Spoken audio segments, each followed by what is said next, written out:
Adjust yourself, Alison, adjust yourself. I thought I hadn't adjusted. I was trying to get closer to you, but if you look under here, there's a bar, so I can't get closer. It's like stopping me from getting closer to you. That's all right. I feel better now.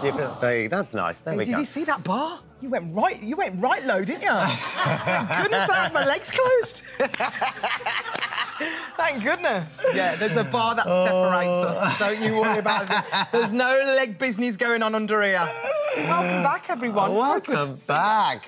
We're here with our money man, Martin Lewis, now to answer some of your financial dilemmas. Let's get our first You'll notice, Joel, question. Hello. Joel, a tip for you. When I work with Alison, I don't need a bar. I just stay out of the studio. It's a lot simpler. That's not very nice today with me. No love from the Lewis. You know I love a cuddle, Alison. You know I love a cuddle whenever I see you. You can keep your cuddle today. Come on, let's just get straight to the phone lines. I'm going to read through. Right, here we go. Eva's been in touch with you, Martin. I had to cancel my holiday book due to receiving a bladder cancer diagnosis. So sorry to hear that. They have refunded the cost of my flight ticket, but not the hotel costs incurred. And I cannot understand why, as the policy covered me for both. I've not received a satisfactory reply from Zurich as to why they are not funding the hotel costs. I'm an OAP and I can't afford this loss. Martin, help. OK, so first of all, well done for having your travel insurance in place. Remember, everybody, you get your travel insurance ASAP as soon as you book, because if something like this happens, it means you're covered if you can't go, or you should be covered if you can't go. And if you're going on holiday and you don't have it yet, just do it now. You know, watch it this morning and get on your computer at the same time and sort it out. I don't know why they wouldn't cover the holiday. I don't have the hotel. They haven't got sufficient information in the question for me to be able to answer that. So I'm going to give a slightly different reply. I'm going to tell you how you make a formal complaint.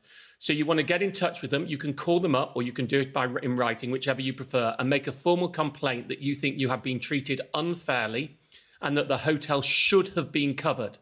Even if they give you an answer that somewhat answers the question, if you don't think it's fair, and I certainly don't think it's fair, you've got travel insurance, you can't go, that they're not covering the hotel, there's something going on in the policy, you will tell them you are making a formal complaint to the financial ombudsman. You can then go to the it's totally free financial ombudsman service. Once Zurich has rejected your complaint, if they do, you have to wait till they reject your complaint first, or 8 weeks, whichever comes first. You go to the free financial ombudsman, you write, you don't have to do highfalutin legal language, you know, you just tell them what you've just told me, what happened, that you don't understand why and that they should be covering your hotel as well, and then let the financial ombudsman decide, and if it thinks it's unfair, it will do an independent arbitration, and it may well order Zurich to pay you. I would hope Zurich would pay you first, or at least give you a decent reason why it hasn't covered the hotel, but you haven't given me enough meat for me to get hold of, but that's the complaint route. I think that's really interesting. It's good that you've got someone else to go to, at least. This one's from Holly, said, why am I paying so much interest on my Argos card? Well, because the Argos card is a store card. So I'd guess its interest rate is probably in the mid-30s% APR, would be my guess. Before payday loans came along, I used to call store cards the devil's debt. In the early days, 20 years ago, when I started on This Morning, it's one of the big things I used to rant about, because store card interest rates are nearly double a typical credit card. A store card is basically a card, like a credit card, but you can only use it in that specific store, and yet they charge you nearly double the interest. So if you've got money, if you're spending on the Argos card, it is one of the worst ways to spend if you're not clearing the card in full at the end of every month. And therefore, what you need to do is I would stop using it. Or if you're getting perks from using it, like they give you a discount, then make sure you're paying it off in full so there's no interest.